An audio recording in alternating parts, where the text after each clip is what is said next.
Our guest this week is Jessica Cording. Jessica is a registered dietitian, health coach, and author with a passion for helping people simplify their wellness routine by building sustainable, healthy habits.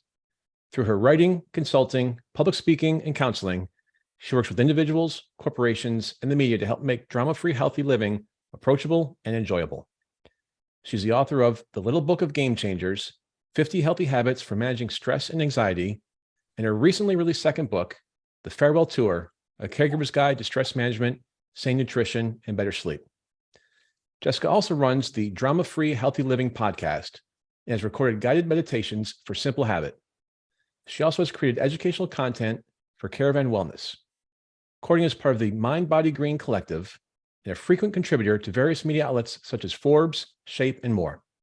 Additionally, as a big believer in the mental and physical benefits of exercise, she's a certified Pilates mat instructor.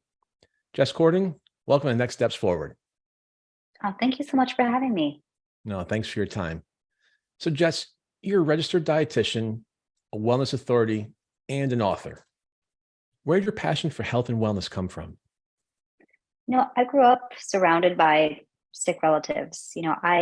From a young age, I watched various family members struggle with different types of cancer, diabetes, heart disease, mental health conditions, addiction. So, I from an early age, I was exposed to all these things that can go wrong in the mind and the body. And as I got older, I wanted to understand better how these problems occur and what we can do to help prevent them and treat them.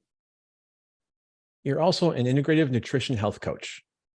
Explain to us what an integrative nutrition health coach is and how what you do is different than other health coaches. Yeah, so, I had been a registered dietitian for about 5 years when I decided to further my education. I grew up exposed to a lot of complementary and alternative therapies. My mother, when I was, 10, 11, became a certified hypnotherapist and then later became a psychotherapist. So, I grew up learning about all these other treatment modalities beyond Western medicine. And, I went very clinical with my education because I think I wanted that hard science background, being able to practice medical nutrition therapy. But integrative nutrition, health coaching, that's more looking at the whole person, the whole picture, not just what food they're eating, not just their labs. It's more about the mind, body, spirit, guiding a person through behavior changes and really being there to support them, provide accountability. So, in addition to talking about food, I speak with my patients and clients about movement, stress management, sleep, emotional and mental well-being. It's all part of the big picture. So I promise to get back to your career, but let's talk about your latest book and then we can dive into some other topics. Great. So latest book, The Farewell Tour, A Caregiver's Guide to Stress Management, Sane Nutrition, and Better Sleep was released just last month. How did you choose the title and specifically The Farewell Tour? So the title, the book is really a book that I could have used when I was 31 years old. My father was diagnosed with pancreatic cancer, and my family just threw our lives upside down to care for him. It's one of those cancers where it tends to be found after it's progressed quite a bit, and prognosis is not great. So we were told right out of the gate, your time is pretty limited, and we really had no idea how limited.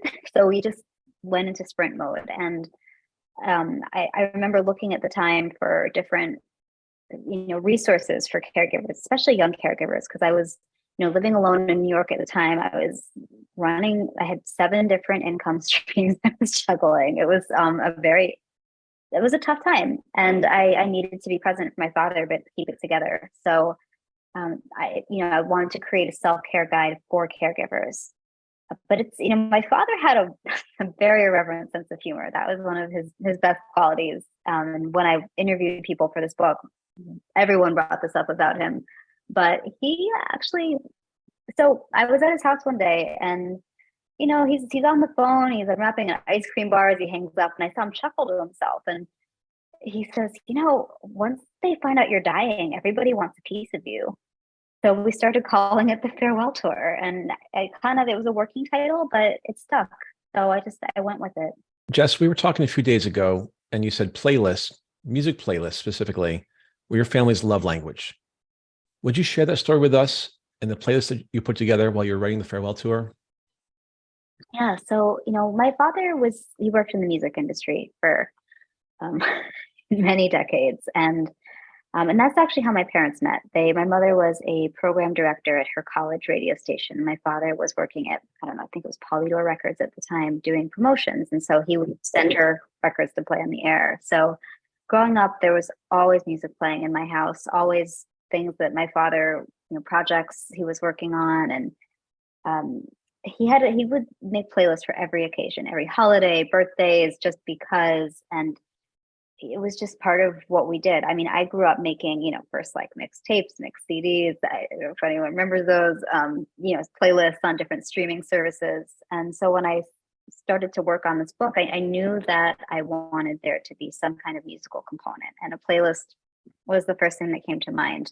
All my projects have soundtracks, so this was definitely no exception. So to put it together, my father was very specific about social media, and after he was very clear that after he passed away, he didn't want his Facebook account to stay active, he didn't want his Instagram to be active, any of that. He's like, I don't want to be an effing memorial page, is what he said. But he wanted to leave a Spotify account accessible, because he had made so many playlists and he wanted to be able to share those with us. So I put together songs that he was listening to during the 15-month course of his illness, songs that I was listening to, and put them all together into one playlist. So throughout the book, every chapter has suggested listening, and I've the playlist written out at the end, and you can find it on Spotify. So I actually did make the playlist for others to listen to as well.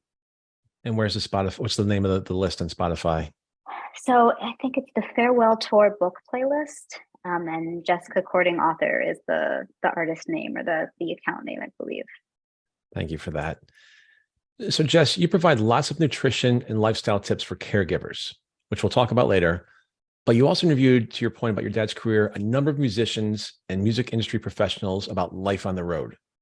We always hear wild stories of excess when the subject of musicians on the road comes up. Are those stories exaggerations or the exceptions to the rule? So I think both. The artists I spoke with, definitely, would allude to having had times of excess, or people in their circle, engaging in behaviors that would fit under that category. But in terms of longevity in an industry like that, which demands so much of not just the artists, but all the people supporting them on the road, that they all shared that they had to develop different techniques for staying well, whether that was giving up drinking, or really prioritizing sleep, or exercise, or having a lot of them share different remedies with me, of things like keeping their vocal cords in good shape, or dealing with keeping their energy up. So I think there's some truth to some of the stories. I did hear some pretty, if I had had more word counts allowed in my contract, I would have shared a lot more of the stories in that realm. But I think a lot of it comes down to, it's a job, and yes, there is that glamorous aspect to it, but day to day, it's a grind, and your voice is an instrument that you need to nurture. And I did find that, the people that I spoke with who've just been at this for, decades, it's really about taking care of that instrument and keeping it together, and having healthy habits to do so. So you interviewed a real who's who of music industry people. Who are some of the musicians and others interviewed, and why did you choose them? Yeah, so I really wanted to speak with people, primarily with whom I had a personal connection through my father, whether people I had grown up going to their shows and knew them through there, or people that I knew he was very close to. I really, it was a little tricky, because I would have loved to include, say, more female voices. But I will say, working, my dad spent most of his career at Columbia Records, and at the time he was most active in his career, rock and roll was a very like white, male-dominated, genre.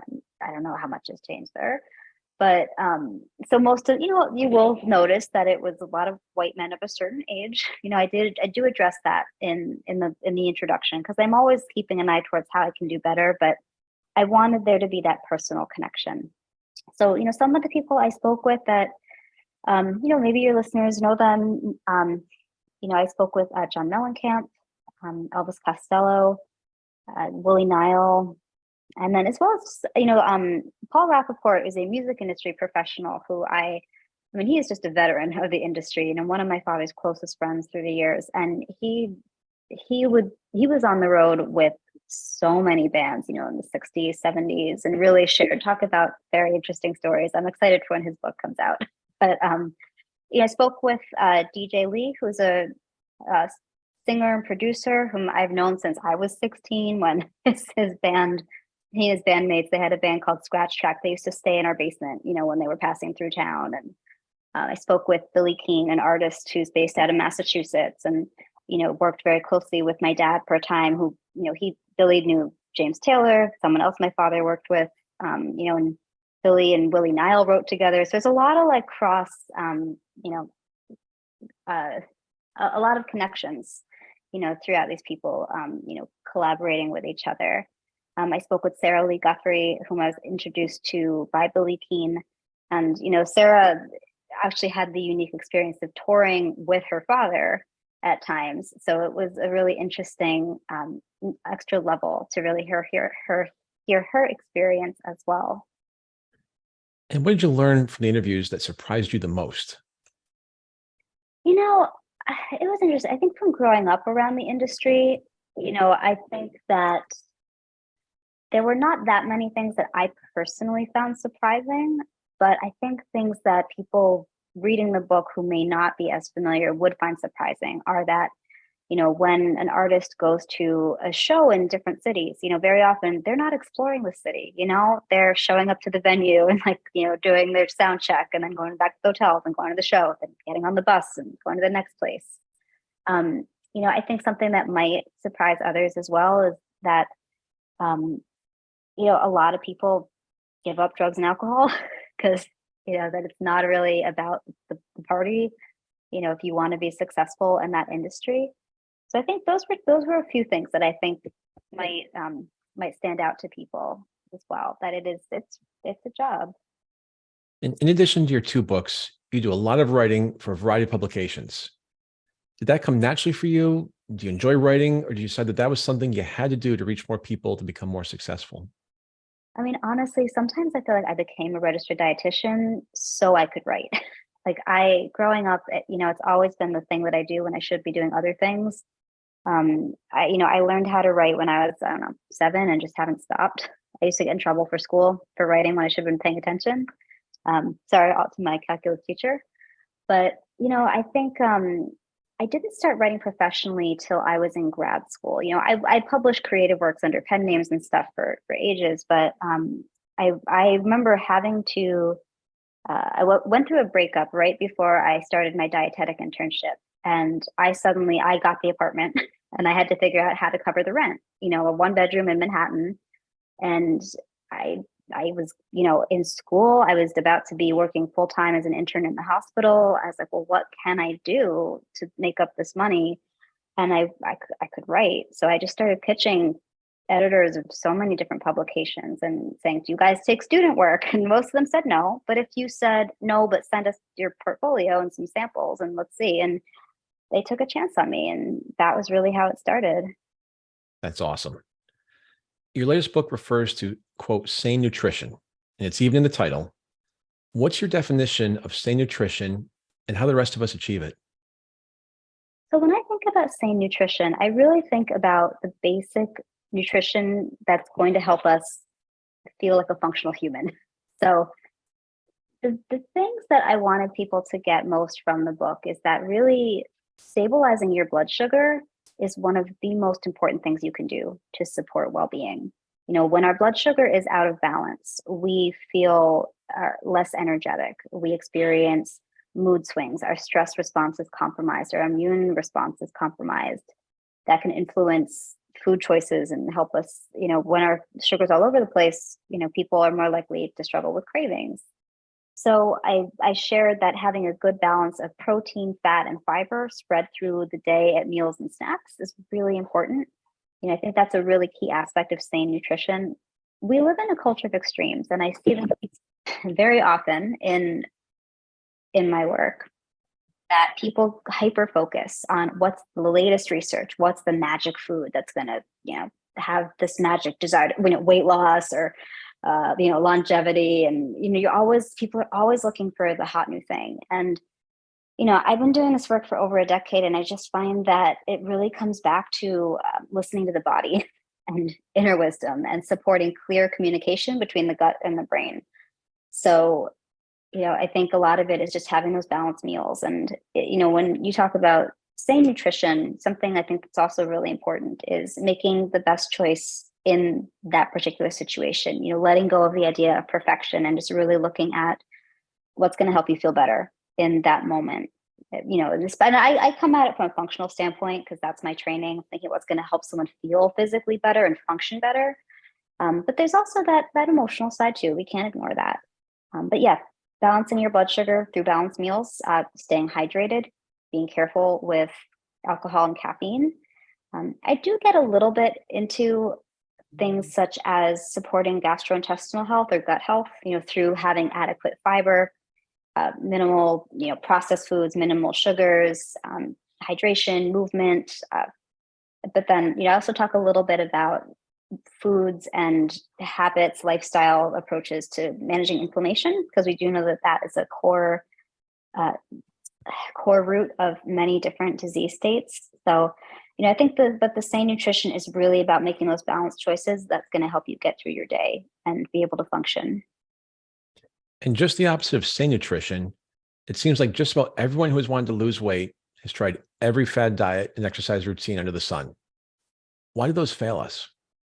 I mean, the diet culture is, it's a huge industry and it's designed to fail people. I think so often I see people share that they think that they failed at a diet, but that diet failed them. It was designed to fail them.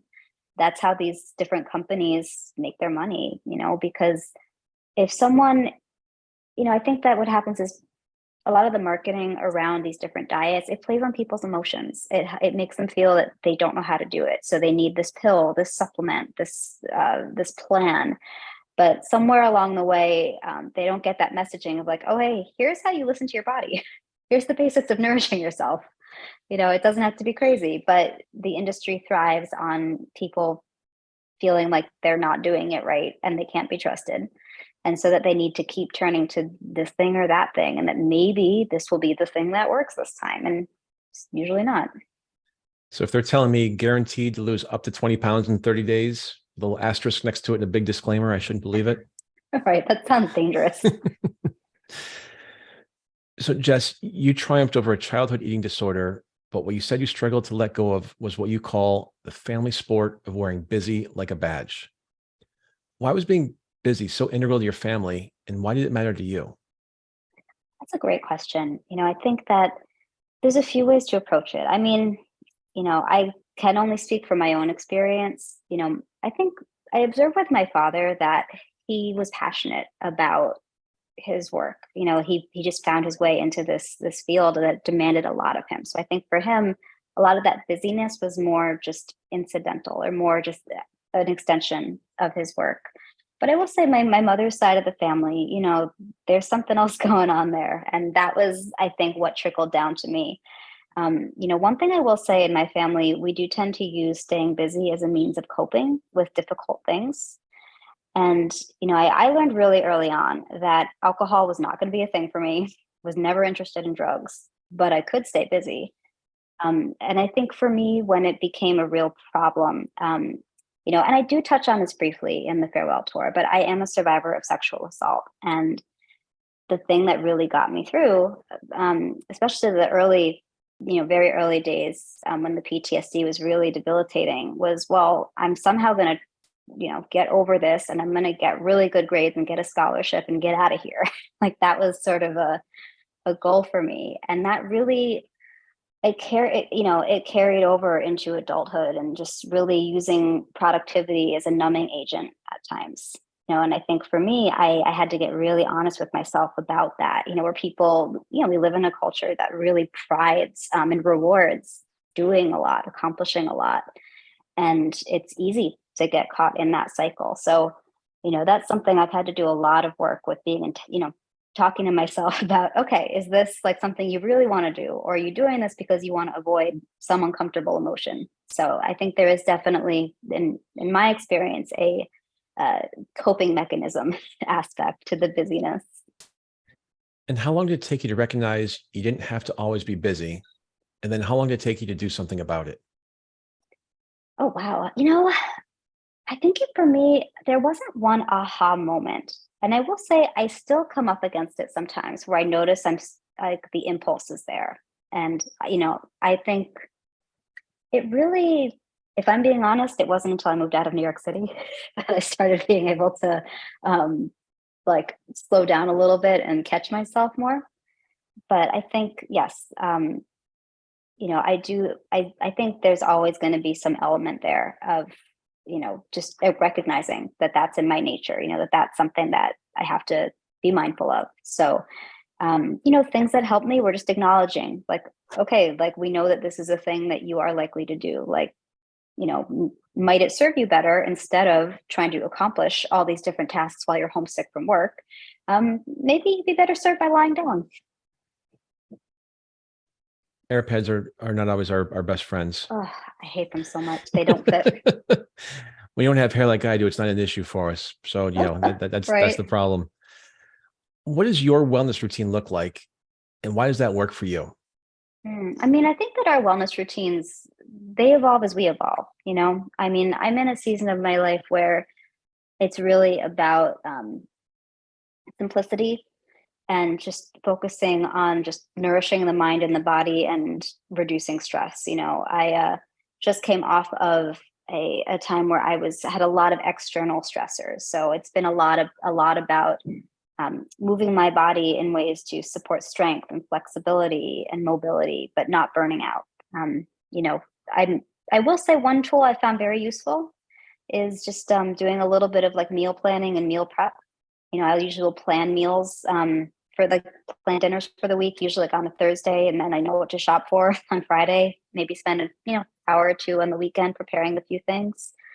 Meditation, that is a game changer. I always see, when in the morning, I'll usually do a quick meditation before I see patients. That's kind of a non-negotiable for me because I am a bit of an energy sponge. And then another big one is journaling. If I don't put pen to paper at some point in the morning and in the evening, it doesn't feel right. So I do a few different affirmations and kind of have a little journaling structure in the morning. And then in the evening, I do a brain dump before I go to bed. So that way the chatter doesn't keep me up all night. So fairly structured. Structure helps. For me, it does. Not everyone's like that, but I like some light structure to give some sense of consistency. A moment ago, you mentioned the mind body. You're an adherent to the mind body spirit approach to healthy living built on the power of small changes in daily habits. In fact, as I mentioned in the introduction, your first book's title is The Little Book of Game Changers: 50 Healthy Habits for Managing Stress and Anxiety. Take us on your journey. What was your spark of inspiration to write it? And how did you decide which healthy habits were the right ones to include and which ones were to leave out? So at that time, when I first got the idea to write that book, was I was doing a lot of corporate wellness. I was actually doing counseling at a TV network for their New York office, and the small changes is something that's always been a part of the work that I do. I don't really know how that started, but I would hear my patients and say over and over, "Oh, that breakfast thing was a game changer. This yoga thing was a game changer." And I was riding on the subway home one night, and it was I was going through one of those really tough times. My father was so sick, and I was just wiped out. And I was thinking back on the day, and I was just thinking about my the appointments I had had and how often game changer came up. And I said to myself, "What if I put together a little book of game changers?" And I remember I pulled out my phone. I texted my friend. I was like, "Would you read a book called The Little Book of Game Changers?" And they're like, yeah, sure." But I connected with the woman who would become my agent a couple weeks after that, just randomly, and shared that idea with her. And it actually started more generally. And we got an offer on that first version of the book, but it just didn't feel right. And I said to her, "It's like, I think this really needs to be more about anxiety. I don't know why, but I think we need to turn down this offer, retool this proposal, and see what happens." And so we did that. And within a few months, we had a couple new offers, and that became the book that is now out there in the world. That's awesome. For the break, Jess, we were talking before about your little book of game changers. What flipped the switch for you about the value of small changes over making drastic changes to improve your health and wellness? I think just seeing the progress that my patients and clients made when they were focusing on just one or a few small changes at a time, because what I've seen again and again is when someone tries to overhaul everything, 3 weeks in, they're like, oh, F it. I just have no willpower. This is never going to happen for me. But the folks who give themselves a chance to focus on one to maybe two or three little changes at a time, they not only build healthy habits that support their goals and get them to where they want to be, but they build their confidence along the way. And that's so valuable. You used to let stress run your life. What was your aha moment that you need to make a change? Oh, which one? But so one that I share, I think I shared this in the little book of game changers. It might have been the farewell tour, but it happened around the farewell tour time of my life. As I said, I was juggling 7 different income streams. I was exhausted, and I was living in a part of New York where I lived across Central Park from the hospital that I worked at. So I would take the crosstown bus a lot, or I'd walk, depending. But there was a yoga studio on the route, so I would sometimes go to yoga on my way home from work. And I remember one night, going to yoga after my shift, and I was like, "Oh, this is great! I'm taking good care of myself. I'm going to yoga." I fell asleep in downward dog. I just fell flat on my face, and I was like, "Well, all right, something is not working here." So that was definitely a big aha moment that something needed to change, because trying to just you do have to rest sometimes. What physiological changes happen in and to our bodies when we're under that much stress? I mean, there's stress is powerful stuff. So here's what I'll say: there's a few types of stress. There's good stress called eustress, where that's the stress where it helps you kind of give a presentation you're really stressed about, or perform in an athletic event. But then the negative stress, when you're getting flooded with all these negative, all these stress hormones without the benefit of like endorphins, say, that's when you're going to experience, sleep disturbances, digestive issues. When it becomes long term, you're looking at low grade chronic inflammation, which is a root cause for so many different conditions. We're looking at things like heart disease, weight changes, but then mental health issues, depression, anxiety, skin issues, hormonal issues, infertility. It's like you name an organ system, it's like something's covered. And when you're under a lot of stress, your body just can't function properly. Your immune system tanks, so that makes it so much harder to just fight off everyday things. So it's just a time when someone just doesn't feel like themselves physically, emotionally. They might not feel like they look like themselves. Stress is really tough on the body and the mind. And here's the $1 million question of the day, maybe your Powerball question. Where does stress come from? What's its source? Yeah, I mean, it's fun. I roll my eyes whenever I hear a provider say to reduce your stress, because I'm just, I'm thinking, what planet are they living on? Like, I feel like every time you look at your phone, look at your computer, go walk out the door, look at a newspaper, like there's something to be stressed about. I mean, some of the most common stressors are related to money, money, work, global concerns, political concerns, family concerns, health concerns. There's so many different things that can stress us out. I think we all have a mix of things that are unique to us, but then things that we're experiencing alongside so many other people in the world. So it basically just comes from daily living. Okay, absolutely. That's why having tools to manage stress is so important. We maybe can't do much to reduce the stress coming at us, but we can develop tools to manage our response to that stress. The first half of the show, you mentioned Eastern culture. And Eastern culture, I mean Buddhist thought. There's a term called monkey mind that's derived from the idea that our minds naturally tend to be restless, uncontrolled, unsettled, and indecisive. That certainly seems like it would add a lot to our stress. How do you and how should we tame a case of monkey mind? Yeah, there's a lot of different ways to approach this that some will work for some people better than others. I think it's good to see what resonates with you. I mean, some of the tools I've seen work best for, for people I've worked with over the years, meditation or just taking a deep breath and first acknowledging what's happening. I think that's probably the most important thing. Just recognizing like, okay, we're, the monkey mind thing is taken over. Like we need to stop this. So meditation, whether that is standard, actual like sitting with your eyes closed, breathing, that's one version, but it can be a moving meditation, a walk, doing some activity mindfully. I'm a big fan of journaling. I know I often said that, but I think that journaling can be a very useful tool to kind of, get to the heart of what's really bothering you. And that gives you some clues as to what you can do about it. I think acknowledging what you can and can't control, that also can be incredibly helpful because you know what to take off your plate. And for the things that you can do something about, can make a plan to address them.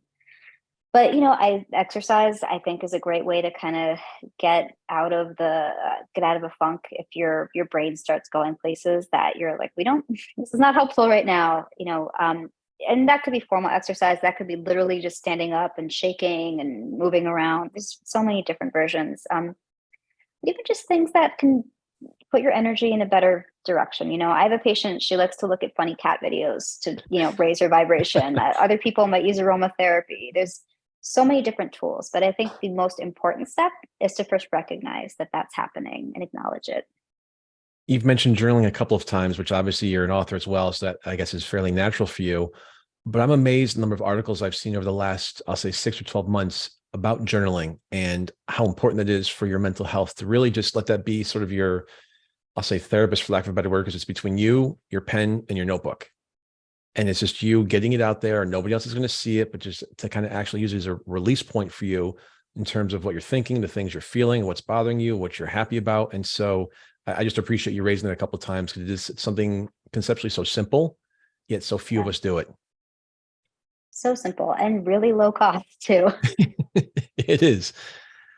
You've mentioned your dad passing away after his diagnosis of pancreatic cancer, and now you counsel cancer survivors and other high-risk individuals. Aside from the obvious point that they're survivors, what similarities do cancer survivors share? Is it their mindset, some genetic advantage, their treatment regimen?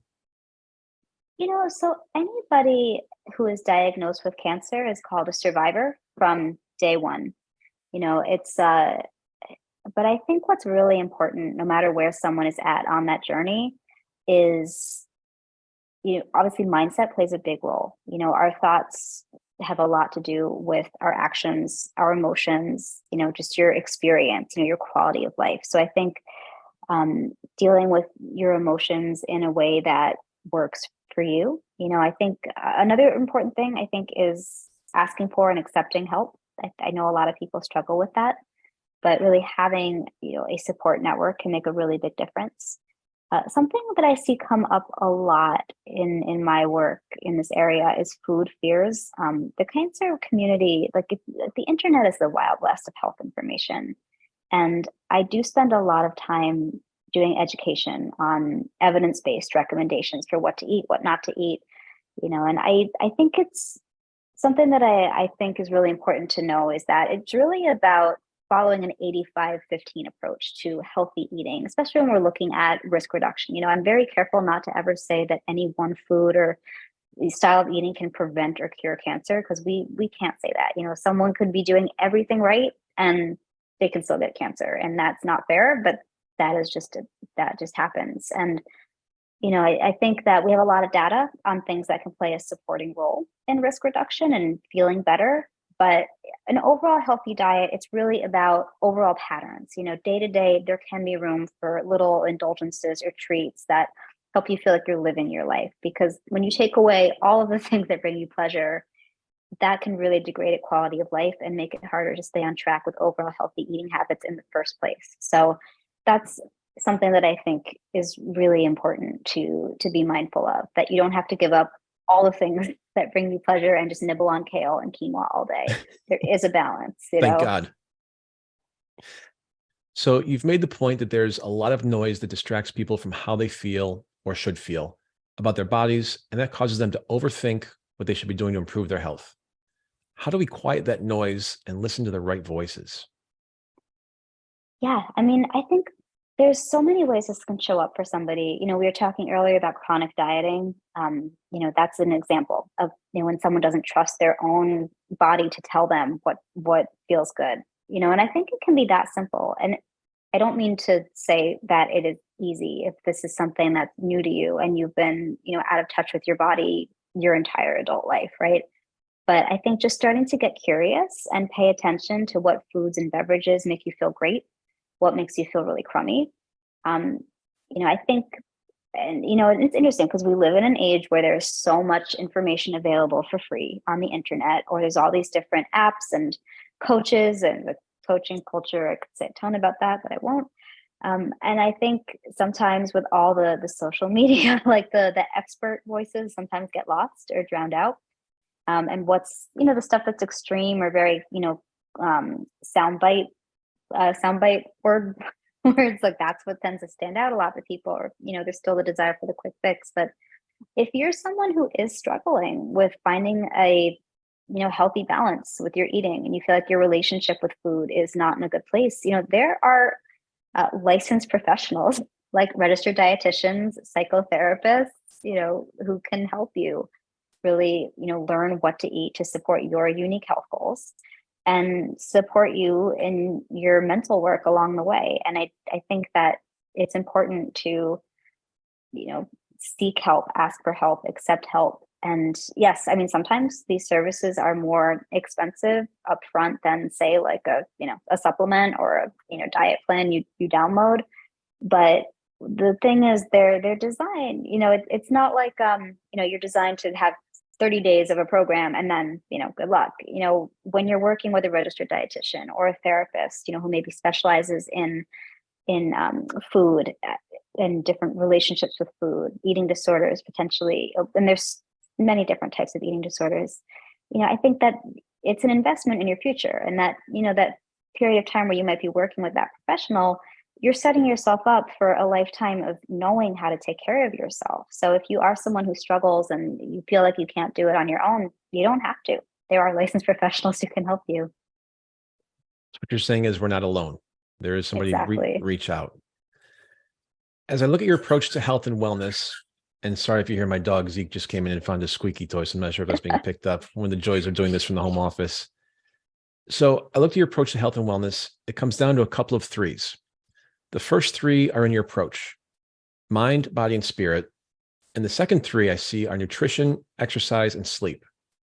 How do each of those three fit together and complement each other? Yeah, I mean, I think that's a great way to group them. I mean, the mind, body, and spirit, they're all interconnected. If you are out of balance in one of those areas, it can really impact how you feel in the other areas. So I see this a lot. People neglect, often someone is so focused on the physical body, but if they're not addressing maybe like a deep-seated trauma, and I definitely have experience with that, of ignoring it and thinking that, well, maybe these other, physical health issues are just, something I should work harder at. And, when you do the inner work and acknowledge maybe some of the emotional things or the, spiritual stuff going on below the surface, that is really what you need to heal more fully. But then when you're looking at, say, like exercise, nutrition, and sleep, on the surface, those all seem like very physical body things, right? And to a degree they are. But when you're not, someone can be eating well, exercising, but if their sleep is not in a good place, like it's really hard to feel well and really achieve your goals. And when you're not well nourished, in terms of what you're eating, how your sleep is, what kind of movement you're doing, that's going to impact your mental health and your spiritual health. So they all do fit together. And different times we might be more in balance with one than another. Like we're not all always in balance with all of these things at the same time, and that's okay. But just to notice that if you have an area that goes out of balance, what's a few little steps you can take to feel more balanced in that area, I think is really important. We've talked about the importance of sleep, and you've mentioned meditation and how important that is to you. How important is rest, decompressing, meditating, couch potato, doing nothing, to our mental and physical health? Yeah, I mean, if I could go back and give my younger self some advice, it would be to rest more. And I'm always having to remind myself of this. Like I think I accepted, yes, I accepted the the book offer for Little Book of Game Changers, literally the day after my father passed away. I just was like, no, I just want to get to work. I need something to focus on. And I look back sometimes and I'm like, should I have waited a few weeks? Like, but I think that there's a balance, right? I have plenty of people I've worked with over the years who are like, I just need to get off the couch. I can't get motivated. They'll say, that motivation is a real struggle when it comes to, movement and getting started with things. And I think it really is kind of looking at, are you in a place where are you resting enough? I think that that's really important because when we don't rest, our body doesn't get to repair itself, and that can degrade our immunity, our mind, our body.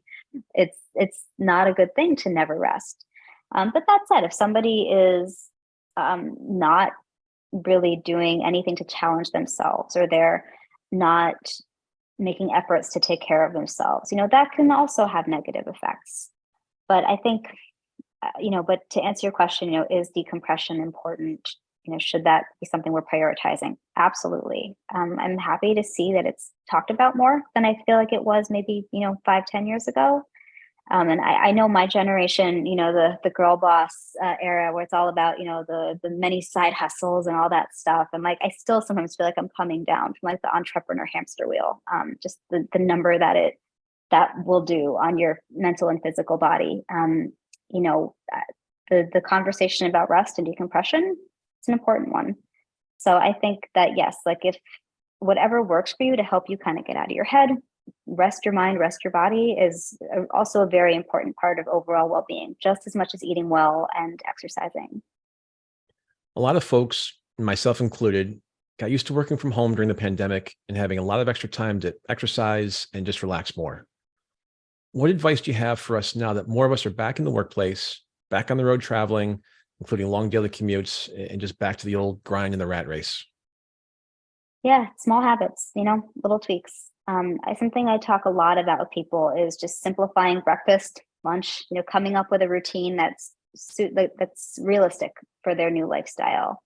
I think it's a chance to pay attention to, what you liked about your routine from working at home, what you didn't like, and for the things that you like, if you really enjoyed having, like home cooked lunches more often, what are some ways to make that happen for yourself, during the week? Like maybe you pack up some dinner leftovers, you make extra food and put that in a container to bring for lunch, or, maybe, maybe at home it was harder to set boundaries with your time and your energy. So now maybe you take your commute to listen to a podcast you love, or if you're not driving, if you're on a train or a bus, maybe you do get some journaling in, and I get that journaling everywhere I can. But I think it's a time to be gentle with yourself if you're new in that transition. But I think just, when you're on the go a lot, little things that help you feel better, help you keep it together, help support your stable energy, stable mood. Talked about blood sugar balance earlier. Those are all things that can be useful as you're getting back to transitioning to working more in an office, being on the road more for work. Little can go a long way. I'll be the first to admit, and it's not the first time I said this on the air, but I do not miss my 4-hour round trip commute to Manhattan. I really don't. I thought I would. And I have to go in kind of once every month or two now. And it's like, oh, I've got to go to New York. And it's 40 miles from my house. It's like it's a stone's throw. But so I appreciate that. We talked last week that this month is National Caregiver Month. And according to the CDC, more than 1 in 5 adults reported providing care or assistance to a friend or family member in the past 30 days. 1 in 4 adults aged 45 to 64 years are caregivers compared to 18% of adults aged 65 and older. What are the implications of that statistic? I mean, when you think about how detrimental caregiver stress can be, caregiver burnout can be to an individual, it's affecting not just that person, but also the people that they're interacting with, and when you think about that huge of a number, that's a lot of people walking around who are not taking care of themselves, and not because they're just, being lax about their health. I mean, they're wrapped up in caring for a loved one, and it's so hard to focus on yourself when there's someone who needs you.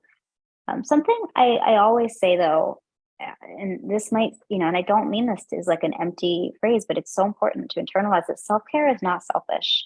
even tiny things you can do to take care of yourself, it helps you not just feel better yourself, but it helps you show up as the person that the people in your life need you to be, because when you're better cared for, you're a better caregiver. And that trickles to interactions you have with others beyond, just the person that you're caring for. So, I think a lot of people, through the pandemic, it's a conversation we're having more now, unfortunately, but also fortunately, because I think there's more resources now for people who are caregivers.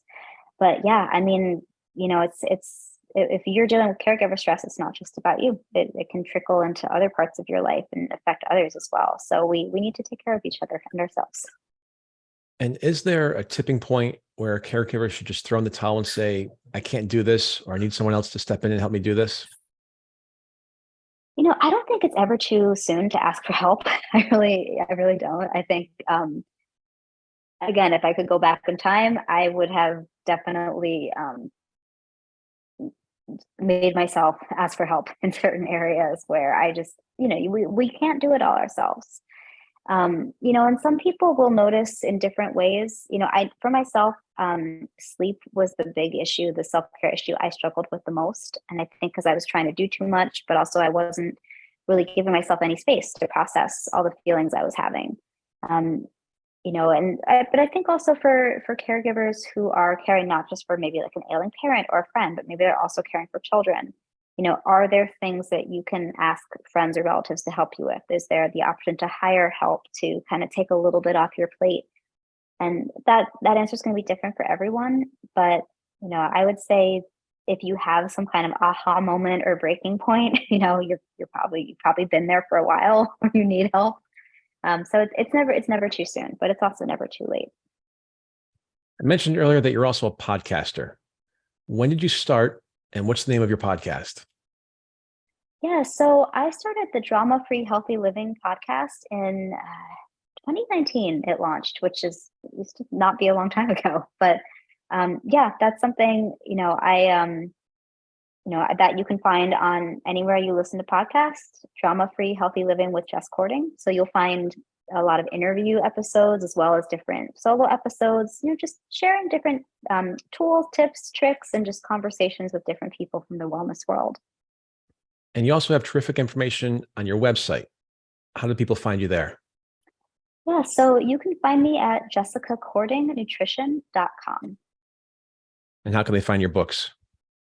So anywhere books are sold, you can visit my website. You can also find them simonandschuster.com. Of course, Amazon, you can find them there as well. I think Target, Barnes & Noble, maybe your local library. If they don't have it, request it. I've had a lot of people do that as well. So lots of places. Jess, we have about 2 minutes left. Take us to the close with your best advice for us to be our healthiest selves, body, mind, and spirit. So, one thing I always love, and I wish I could remember where I first heard this, was many years ago, but if you're going through a tough time, treat yourself like a new pet. Make sure you got fresh food, ideally balanced for blood sugar, clean water, sunshine, sleep, and love. Those are all very important things. So treat yourself like a new pet. It's so simple. Yeah, it's up to us to execute, right? Yep. Jess Cording, author of the Little Book of Game Changers, 50 Healthy Habits for Managing Stress and Anxiety, and The Farewell Tour, A Caregiver's Guide to Stress Management, Sane Nutrition, and Better Sleep. Thank you so much for being with us today. Yeah, thank you for having me. And thank you to our listeners for joining us on this week's edition of Next Steps Forward. I'm Chris Meek. For more details about upcoming shows and guests, please follow me on Facebook at facebook.com/Chris Meek Public Figure and on Twitter at Chris Meek_USA. We'll be back next Tuesday, same time, same place, with a leader from the world of business, politics, public policy, sports, or entertainment. Until then, stay safe and keep taking your next steps forward.